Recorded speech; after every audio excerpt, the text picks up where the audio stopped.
Greetings. ESG has become front and center in corporate strategy. Virtually all major companies, in particular the ones that are publicly traded companies, who have to respond to growing pressure from institutional investors, have big ESG declarations and plans. Many of these plans are already generating metrics and data that essentially highlight the position of the company in the environmental, social, and governance areas. While there's clearly an ongoing ESG movement, the challenges there are enormous. The biggest problem is the lack of data. There are hundreds of organizations, associations, academic institutions, and private companies that are working to create ESG standards in their respective industries. All are facing data deficits. Therefore, a great number of published ESG reports from leading corporations tend to be incomplete, not standard, but they are a great step forward. One of the issues to watch in future ESG deployments is how they will impact the smaller companies that provide products and services to the larger corporations. Obviously, some ESG rules will require at some point in the future that a corporation must have visibility on its contractors and suppliers' own ESG policies. This means that even if you are a smaller, non-public company, you may be required to adopt ESG rules to comply with your own clients' obligations. Well, certainly applies to the IT asset disposition sector, or ITAD. After all, ITAD is the most exposed function on the environment and on data security in the entire ITAM discipline. Where else in ITAM would you have greater compliance requirements than in ITAD? As such, we predict that ITAD companies will eventually be under greater scrutiny and will be pressured to upgrade their own ESG practices if they want to remain relevant going forward. So let's talk about the ITAD industry's current ESG posture. Now, in this context, is the ITAD sector ready to adopt ESG? Clearly, many ITAD-related companies are already releasing reports to disclose their CSR positions, from TESS to Blanco and many others. Although the format in which these reports are released is not standardized, the reports from these companies give some minimum assurance to their clients that they are indeed working on updating their ESG reporting capabilities and structures.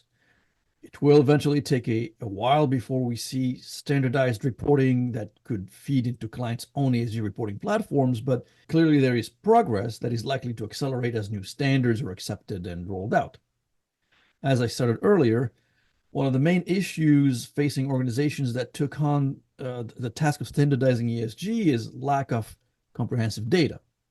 This is certainly the case in ITAD as well, an industry that is largely dominated by many private companies, often family-owned companies, and not so willing to disclose data on operations. Eventually, ESG could force a change, but again, this will likely take some time to achieve.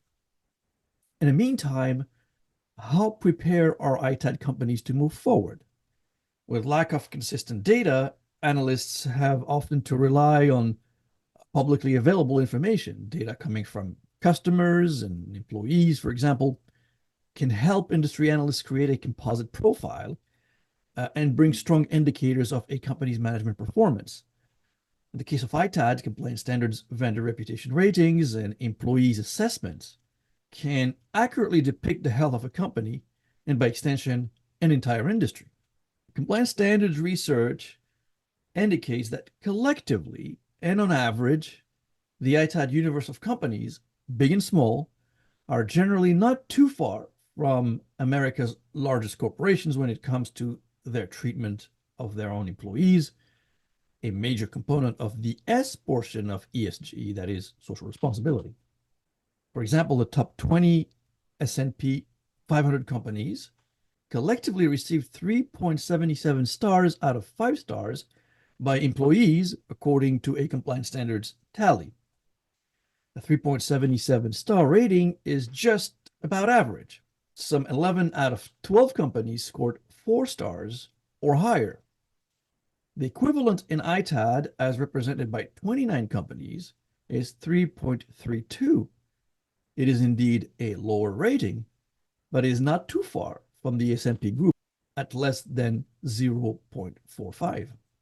This means that collectively, ITAD companies are not too far behind their S&P peers, and some worthwhile efforts in each ITAD company could help boost their employee sentiment. In the group of 29 ITAD companies, only 4 scored 4 stars or more, hence the need to make measurable improvements in HR. But what sets these two groups apart? One metric used to analyze these two groups is the spread from the lower rating to the highest rating. In the ITAD group, the lowest rated vendor received a disappointing 1.45 stars versus the highest rated company at 4.15. Well, the difference between the best and the worst in ITAD is a gap of 2.7. In the S&P group, it's more stable. There isn't a wide gap between best at 4.4 stars and worst at 3.5 stars. The gap there is just 0.9. This means that mature public companies have similar profiles in the way they treat their employees following similar HR policies. The weakest company tends to be the ones that have more manual labor, including Amazon's at 3.6, largely due to warehouse and logistics workforce. In the ITAD industry, we know that there are some companies that have mature management practices with certainly better human resources policies, but there are also a lot of companies that have questionable HR practices, and ESG eventually should help them consider their options going forward. Unsurprisingly, the highest S&P company is NVIDIA, with its plethora of highly paid engineers and technical staff. Let's look at another angle, CEO approval. But while the S&P group has a slight edge versus ITADs on employee rating with more standardized HR practices, ITAD companies have some areas to be proud of. Firstly, CEO approval by employee is on par with S&P group. CEO approval in ITAD is 75.1% of the employees surveyed. The S&P group is exactly 70%, according to Compliance Standards primary research. Well, this means that while there are some shortcomings in the way employees in the ITAD sector assess the way they are treated, there is a high level of respect for the CEO, obviously with fluctuations from company to company.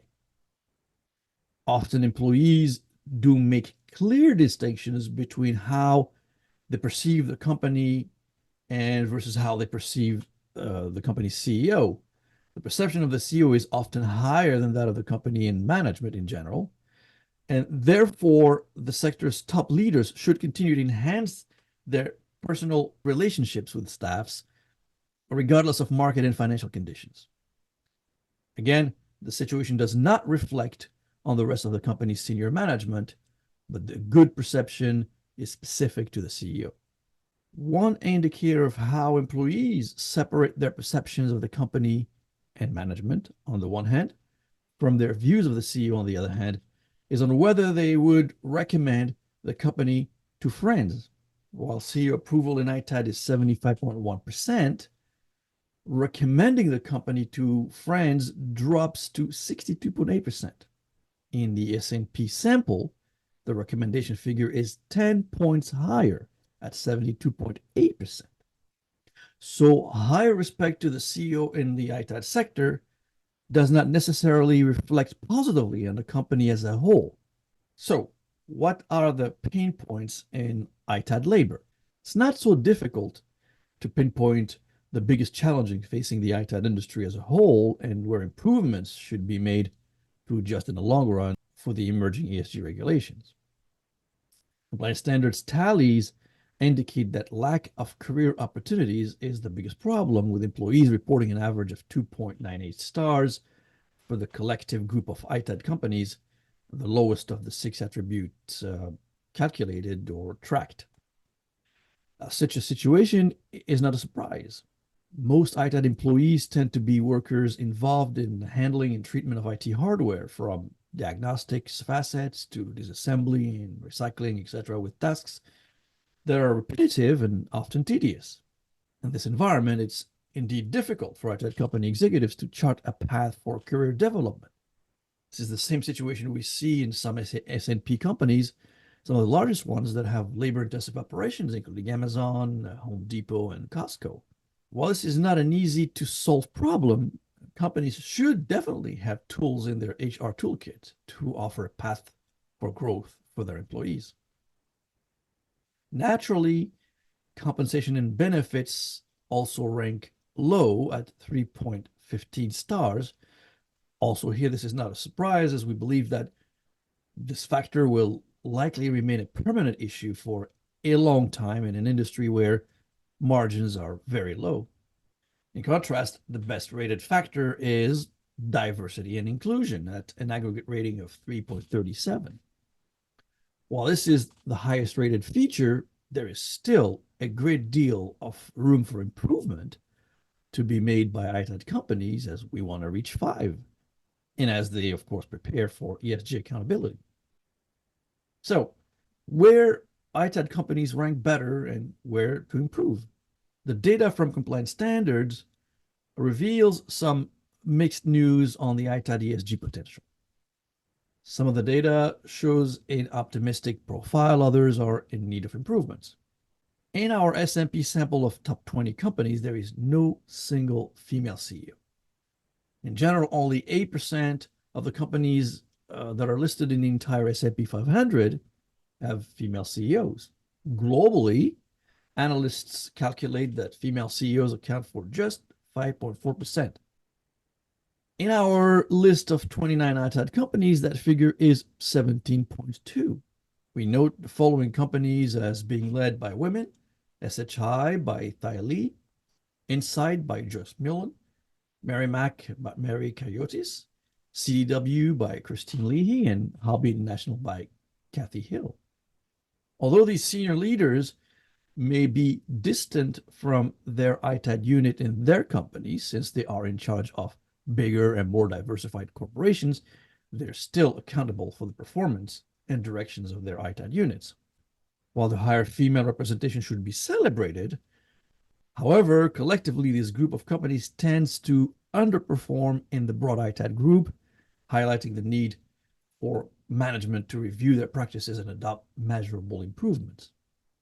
For example, while the entire ITAD group registered an employee rating of 3.32, the 5 companies listed above produced a low rating of 3.25.